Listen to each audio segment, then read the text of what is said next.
Bonjour Jean-Baptiste.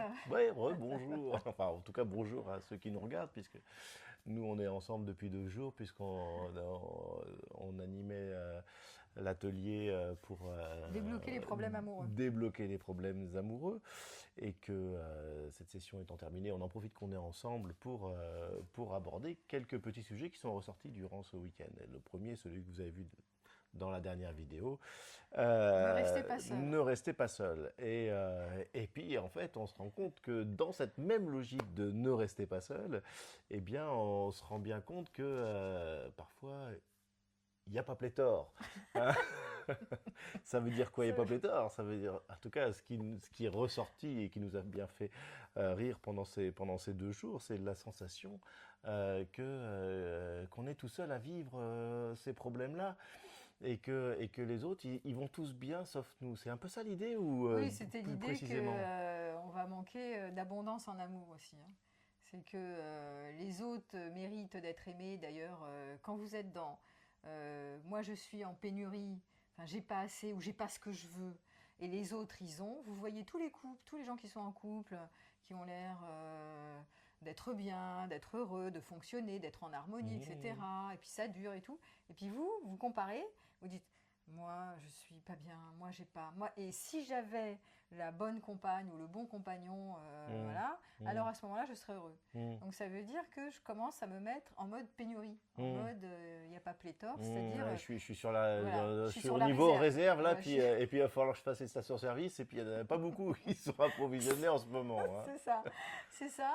Et Hein, donc je me fais souffrir hein, maintenant maintenant. à l'idée qu'il n'y a pas ou qu'il n'y aura pas, parce qu'il n'y a pas peut-être maintenant, mais qu'en plus il n'y aura pas dans le futur, Mmh. en tout cas pas suffisamment ou pas exactement ce que je veux, ou voilà. Et je Mmh. m'appuie en général quand je pense ça, quand j'ai une pensée comme ça du pire, sur mes expériences passées où ça a été assez malencontreux Mmh. ou malheureux, pour me dire oui mais là c'était bof bof, Mmh. donc maintenant j'augmente mon niveau d'exigence, et donc avec ce niveau d'exigence, Il y en aura encore ben moins. il y a encore moins, hein, donc Mmh. Mmh.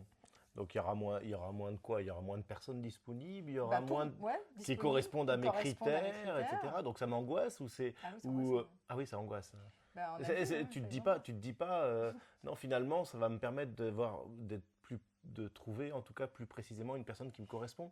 Normalement, ça devrait faire ça. Normalement, ça devrait faire Ça ça, mais c'est devrait pas ça que faire ça un tri fait. plus sélectif et Hmm. avec un niveau d'exigence plus élevé, à condition que je sois libre du résultat. C'est-à-dire que ça m'est égal de trouver ou pas. Mais quand je suis en pénurie, je veux trouver Hmm. une personne qui me corresponde d'ailleurs, Hmm. et je suis mal ou Hmm. malheureuse maintenant parce que j'en ai pas maintenant, ou à l'idée que j'en aurai pas plus tard. Hmm. Tu vois, c'est le manque, c'est la croyance je manque de quelque chose et je vais manquer de quelque chose qui devrait me faire du bien, me compléter, me combler, etc., qui fait souffrir. Hmm. Parce que pendant que je passe mon temps à me dire que je manque ou que je vais manquer, eh ben, je vis pas grand-chose Oui, d'intéressant. donc la peur de ne pas être stimulé demain par une personne qui n'est finalement pas dispo, ou Qu'on ne sait pas d'ailleurs, hein. finalement on n'arrive pas à se stimuler soi-même. C'est ça l'idée, C'est quoi. ça, c'est un manque d'intensité dans l'instant, hein. C'est, je ne sais pas rendre ma vie intense, parce que j'imagine que c'est l'autre qui doit me la rendre intense, Hmm. ou qui va me la rendre intense, qui va m'animer, qui va me faire me sentir vivant, qui va répondre à mes besoins Hmm. de tendresse, de sexualité, de soutien. Donc je manque d'autonomie et je ne me sens pas responsable, c'est-à-dire je ne m'approprie pas l'idée que c'est moi qui dois être responsable de me faire me sentir heureux, joyeux, comblé, plein, etc. Hmm. Je manque de quelque chose, il me faut quelqu'un Donc pour c'est aller bien. lui qui dispose de l'énergie, Ouais, ça, et on cherche partout. voilà, L'exemple qui se passe actuellement avec les stations-service qui sont vides, c'est la même chose. C'est-à-dire, ouais, moi j'ai la voiture qui consomme de l'énergie, et c'est les pompes qui peuvent me c'est fournir, ça. et Et quand il n'y a il n'y a pas, pas pléthore de stations-service. voilà. Donc pour sortir Hmm. de cette affaire de je vis en pénurie et j'imagine que ça va être terrible pour moi, qu'il y aura encore plus de Hmm. pénurie ou que je sais pas quoi, c'est d'aimer la pénurie. C'est d'être content de vivre en pénurie. Tu vois, Hmm. évidemment, c'est l'inverse. Parce que qu'est-ce qui rend libre? C'est de passer par la polarité inversée. Donc, la polarité inversée, c'est au lieu de souffrir de pénurie qui n'existe peut-être même pas maintenant, parce que Hmm. finalement, je crois que je manque de quelque chose, mais je Mais manque de finalement, rien. ouais. Le C'est frigo juste, il est plein, le et frigo, il est plein, mais je me raconte qu'il est vide. voilà. Je mets Et un col roulé alors qu'il fait pas froid. c'est ça. Et quand j'ai peur pour mon futur, de nouveau, je me prends les pattes dans mon futur catastrophe qui n'existe nulle part. Et donc, le fait de renverser cette tendance qui dit, je vais apprendre à aimer la pénurie, c'est-à-dire la pénurie, c'est quoi? Je fais avec moins d'intensité, moins d'énergie affective venant d'un autre que moi, j'apprends à faire avec moins d'embrassades, moins de câlins, moins de sexualité, moins de tout ça. Et quand je sais que je peux fonctionner avec moins de tout ça, tu vois, que je sais que je respire très bien avec moins de tout ça, alors je suis libre, je suis encore vivant et tout va bien, alors je suis libre d'aller vers ça. Je peux aller vers ça tranquillement, parce que je sais que quand j'en ai pas, je manque de rien. C'est pas grave. Et voilà, c'est pas grave.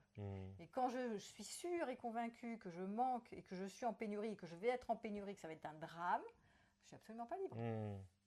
Et donc, est-ce qu'il faut, à ce moment-là, quand on ressent en tout cas la pénurie qui arrive, dans l'immédiat, qu'est-ce que... C'est se contenter, c'est le contentement. Mais est-ce qu'il ne faut pas essayer de trouver des palliatifs quelque part? Je ne sais pas, t'as deux options. Danser, faire des câlins si on a besoin. Tu as cette option-là qui est, bon, je suis en pénurie, je vois ma dose, je manque de câlins, par exemple, très précisé, ou de sensualité. Il y en avait un, il était là, la sensualité, il n'y en a qu'une avec qui je peux faire un machin sensuel, mais il n'y a pas pléthore. D'ailleurs, il nous disait, il n'y a pas pléthore.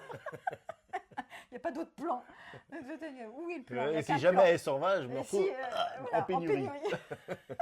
Donc là, il y a deux options. Soit tu trouves des stratégies, c'est-à-dire des lieux où tu peux t'offrir de la sensualité en faisant, je sais pas, par exemple du massage, du tantra, de la biodanse, de la salsa, la danse contact, enfin bon, des endroits où il y a ce que tu cherches. Et donc tu vas apprendre à diversifier pour avoir de la nourriture pour répondre à tes besoins, d'accord?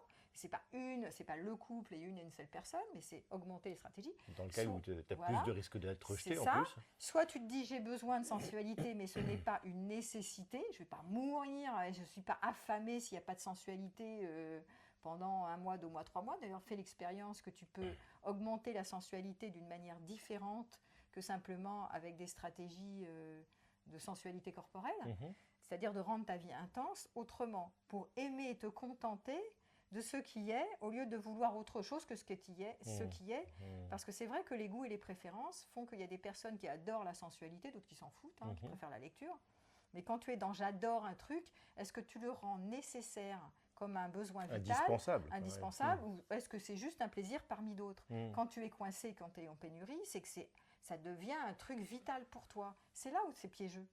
Et donc, du coup, ça serait grosso modo un besoin qu'on identifierait en soi, pour lequel il faudrait quasiment s'en défaire, se dissocier de ce besoin-là. Si ce n'est pas un besoin, d'ailleurs c'est ce que disaient les épicuriens, si ce n'est pas un besoin nécessaire et vital, est-ce que tu peux l'alléger, ne pas en consommer trop ou en consommer avec modération pour pas être dans l'accoutumance et dans l'addiction et dans je vais manquer de ce truc-là, parce qu'après tu vas en souffrir, parce que quand il y a pénurie, alors tu es là, comment je vais faire? Et là il était il se faisait un plan invraisemblable. Alors, et si elle me quitte, et si machin, et comment je vais plaire, je ne plais pas assez, je plairai pas assez. Je n'aurai pas de miam pour pouvoir vivre ma sensualité. Donc là, il se faisait une histoire pas possible. Donc, à se préoccuper maintenant, finalement, tu ne peux pas être disponible à ce qui est là. Tu ne peux rien goûter de ce qui est là. La vie n'a pas de saveur. Quand tu passes ton temps à te dire... Il me faudrait ça. Je suis déjà en manque maintenant, ou pas un peu en manque, et il va me manquer.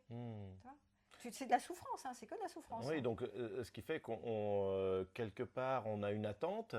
Par exemple, oui, mais ce qui devrait être normal dans une relation amoureuse, donc de se contacter régulièrement, ou d'avoir, eh bien là, j'en ai pas, et là, je fais comment? J'ai pénurie de SMS. C'est ça, c'est pareil. C'est toute la frustration autour de... c'est quelque chose que je me crée moi-même ou c'est-à-dire c'est normé, c'est-à-dire que dans la relation amoureuse, on s'attend à ce qui est de la tendresse, de la sensualité, de la communication, de la réassurance, tu comptes pour moi, je t'aime, etc. Je prends soin, etc. Donc on s'attend à ça, ça paraît normal dans la relation. Maintenant, le problème de ça, c'est que ça crée des effets pénurie quand l'autre ne répond pas. Ou qu'il il a fait ça, il a répondu, il répond plus. C'est totalement flippant, ça. Ben, c'est flippant parce qu'on se rend acteur quelque part. On est acteur de ce truc d'attendre quelque chose qui vient ou qui ne vient pas, et qui dépend de l'autre. Donc, aimer la pénurie, ça veut dire être d'accord avec le fait qu'on sera frustré. Il y aura des moments de frustration, il y aura des moments de solitude au sein de la relation, il y aura des moments de non-soutien au sein de la relation, que quand c'est trop pénible, autant être seul que mal accompagné. C'est pas la peine de rester dans une relation où vraiment tu n'as rien de tout ce que tu veux. C'est ça. Rien. Voilà, s'il y a une absence, il n'y a pas de relation. C'est pas la peine. On n'est même plus dans une question de pénurie. Là. C'est ça. Il y a même pas de... C'est ça. Si l'autre ne donne vraiment rien de tout ce que tu attends, bah, autant être seul que... voilà, hein, ça sert à rien. Maintenant, si l'autre ne répond pas à tous mes besoins, c'est normal aussi. Parce que c'est normal qu'on ne peut pas tout obtenir dans la relation. Donc, aimer la pénurie, c'est aussi apprivoiser le fait que je réponds moi-même à mes besoins de sensualité, de soutien, je sais pas, de tendresse, voilà. Parce que sinon, je demande toujours trop à l'autre ou à la relation amoureuse, tu vois. Okay. Voilà. Donc, du coup, on met moins la pression, puis l'autre peut être aussi beaucoup plus à même de... Et ceci dit, ça n'empêche pas, qu'on l'a dit tout à l'heure, que si l'autre vraiment, si le partenaire, il est absent, il ne répond pas, il ne donne pas signe de tendresse, il n'est pas sympa, il n'est pas chouette, bon, alors là, à un moment donné, c'est pas peine de rester dans une relation. C'est ça, en fait, c'est pas une relation. C'est une relation. Donc, du coup, il faut libérer l'espace pour pouvoir en accueillir une qui nous nourrit. Ou rester seul, ou accueillir une relation qui vaut la peine. Ouais. Ou alors, redescendre notre niveau d'attente, et puis... voilà. Il faut jouer avec les curseurs. C'est ça. Okay. Voilà. Bon, ok, c'était super. Voilà. Merci donc, en tout cas. Merci de nous avoir suivis. Écoute. Puis on verra notre sujet la prochaine fois. Voilà, à la prochaine fois. À bientôt.